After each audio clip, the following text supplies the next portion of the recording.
There's a moment when anger takes over, when your chest tightens, your breath shortens, and your thoughts turn into weapons. You replay the scene again and again, their words cutting deeper with every memory. Your hands tremble, your jaw locks, and your heart becomes a battlefield. In that instant, you are fire. You burn not only them, but yourself. You tell yourself they deserve it. The silence, the rage, the distance.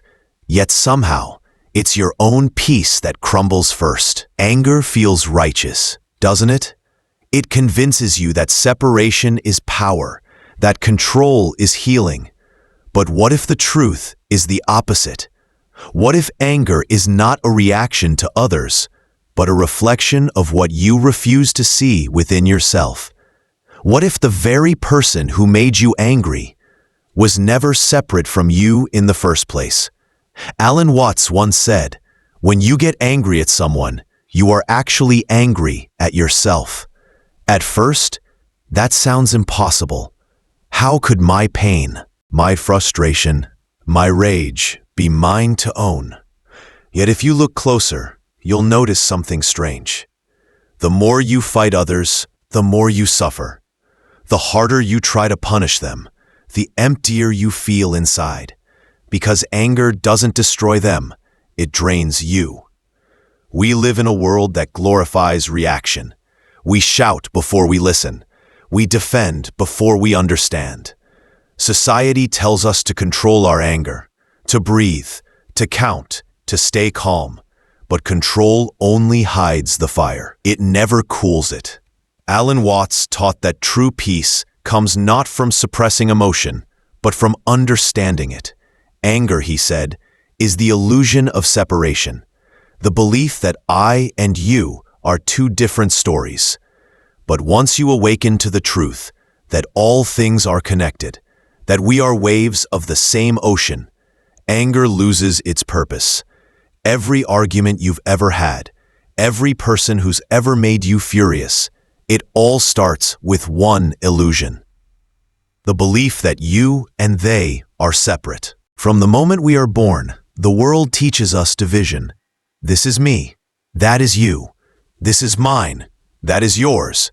And somewhere in between, we forget that we're breathing the same air, walking on the same earth, feeling the same fear of being unloved.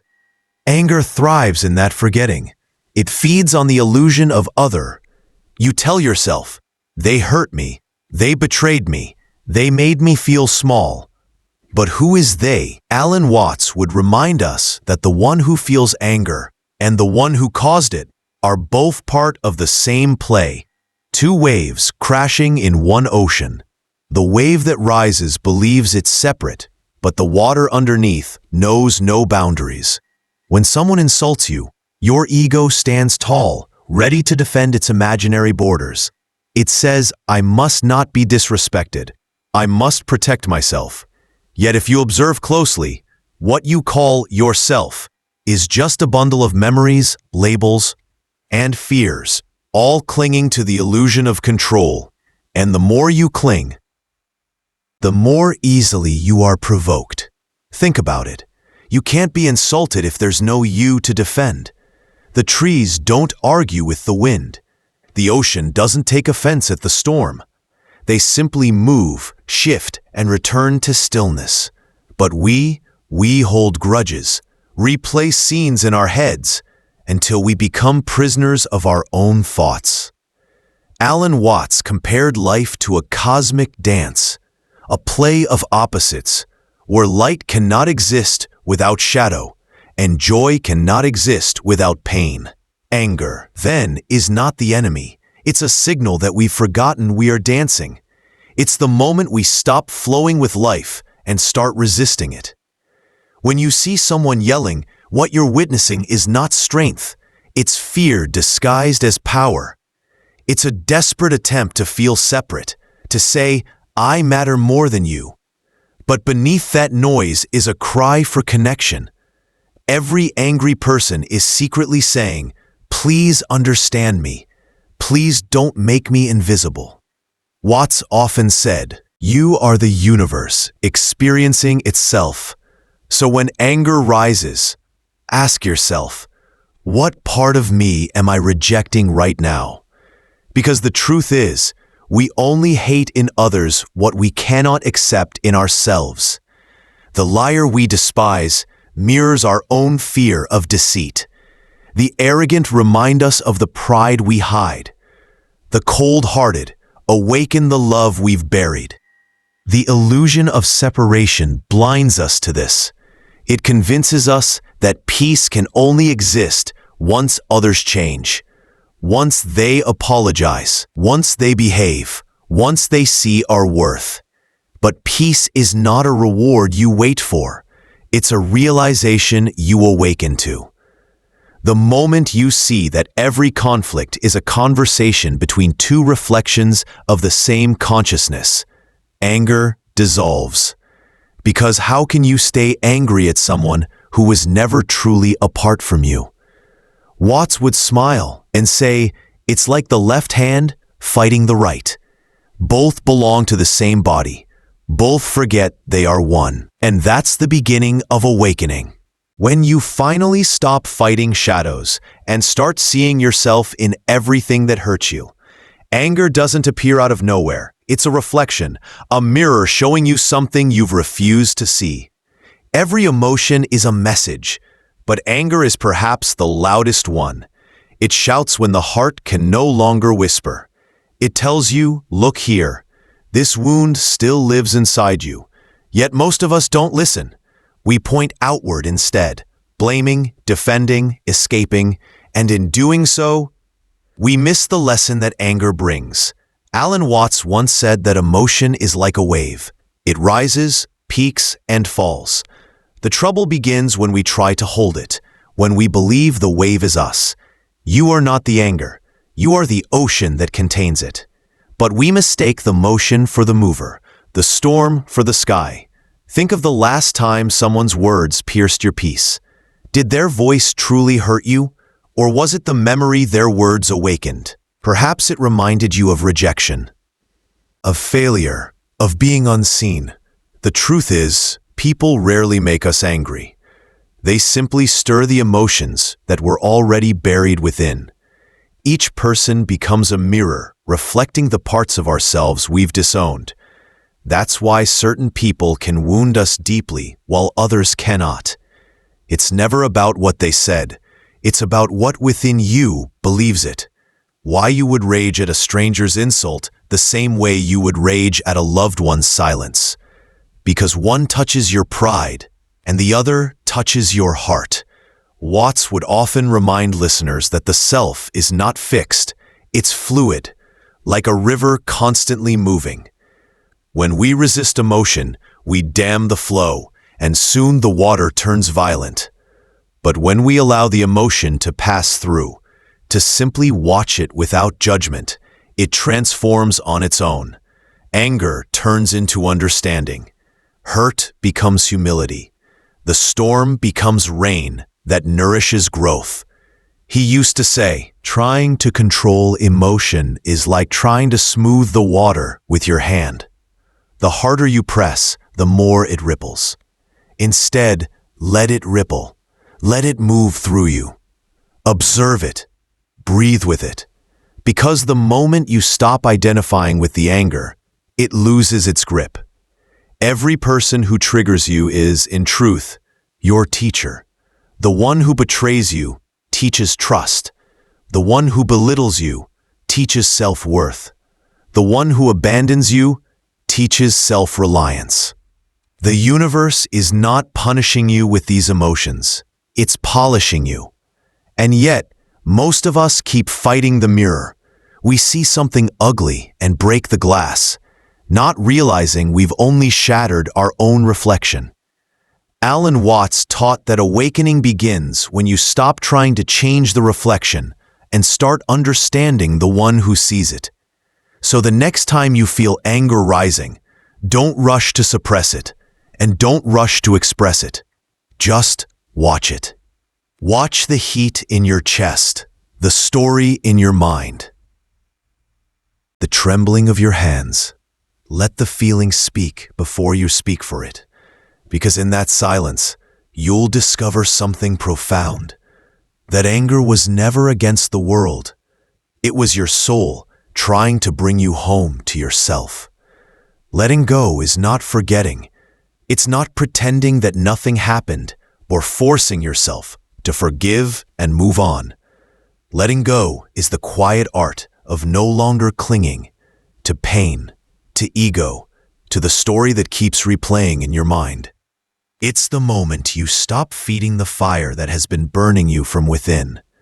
Alan Watts described it beautifully. Muddy water is best cleared by leaving it alone. You don't need to fix your emotions. You only need to stop stirring them. But that's the challenge. We're addicted to the drama of our pain. We replay conversations, rewrite endings, imagine what we should have said, all while believing that control will give us closure. Yet the more you try to control your emotions, the longer you stay trapped in them. Watts would often compare life to the rhythm of the breath. Inhale, exhale. You cannot hold your breath forever, nor can you hold on to anger without suffocating your peace. Letting go is the exhale of the soul. It's surrender, not as defeat, but as understanding. It's realizing that no amount of resentment will ever rewrite what already happened. Think of how nature moves. The river does not resist the rocks, it flows around them. The sky does not argue with the storm. It simply allows the clouds to pass. That is the way of freedom. You stop resisting life and begin flowing with it. When you let go of anger, something remarkable happens. You begin to see the person you once hated as human again. Their flaws, their fears, their pain. Suddenly, you recognize them in yourself. And in that recognition, the war ends. You don't have to force forgiveness. It blooms naturally, like light after the rain. Alan Watts would remind us that all control is illusion. The more you try to grip life, the more it slips through your fingers. But when you loosen your hold, when you trust the flow, you realize that life was never against you. Every emotion, every heartbreak, every burst of anger was part of your unfolding. Letting go does not mean indifference. It means seeing clearly. You no longer need revenge or validation because you understand that everything is connected. Every person, every event, every moment. The same force that breathes through you breathes through them. Try this. The next time anger visits, don't push it away. Sit with it. Observe how it feels in your body. Breathe. And as you exhale, imagine releasing it into the wind, not as a rejection, but as a return, returning the emotion to the flow of life where it belongs. You'll find that peace doesn't come because life became easier. It comes because you stopped fighting with what is. Letting go is not something you do. It's something that happens when you finally stop doing.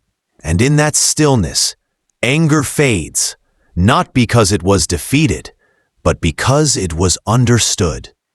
When you finally understand anger, it no longer owns you. You begin to see it for what it really is, not a curse, but a teacher. It came to show you the parts of yourself still asking for love, the corners of your soul still living in shadow. Once you recognize this, something beautiful happens. The noise fades, and a deep silence takes its place, a silence that doesn't come from suppression, but from awareness. Alan Watts often spoke of life as a great play, a cosmic drama where we forget who we are just to rediscover it again. Anger, like every emotion, is part of that play. It's the fire that reveals what still needs healing. But when you realize that every character in your story, even the ones who hurt you, are playing their roles to awaken you, resentment dissolves. You stop asking, "Why did they do this to me?" and begin to ask, what was life trying to show me through them?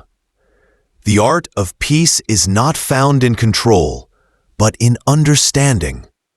You cannot outthink your way to calmness, nor can you force serenity through resistance.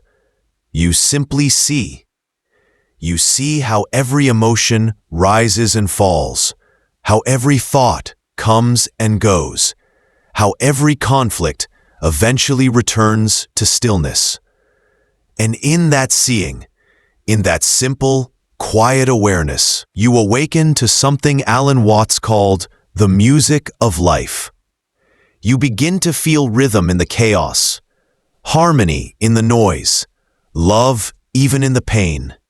You understand that no one was ever truly your enemy, only reflections of the same consciousness learning how to love itself. So the next time anger knocks on your door, don't slam it shut. Invite it in. Offer it the seat. Listen to what it has to say. And when it's done, let it go. Because anger was never here to stay. It was only passing through, carrying a message you were finally ready to hear. In the end, there's nothing to forgive, nothing to fix, nothing to fight. Only to awaken and to remember that you and the world were never two things at all. And when you see that truth clearly, you will never be angry at anyone again.